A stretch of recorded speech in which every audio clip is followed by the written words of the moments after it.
Hello guys, this is How to Socials and today I'm going to show you how you can enable developer options on your Android mobile device. Now this is really simple, so let's not waste any more time and get right into it. So the first step that you need to take is just heading over to your settings. Once you are on your settings tab, what you need to do is just scroll all the way down. Here we are going to select about our phone and try to find the device's number.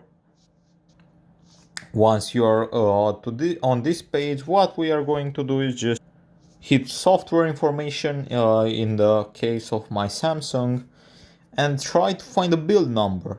This is what you're aiming for.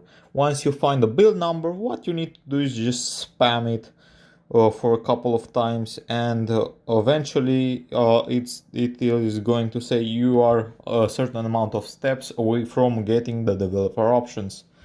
Now after I do this, now this is going to make me enter my current password, and after I entered my password, developer mode has been turned on.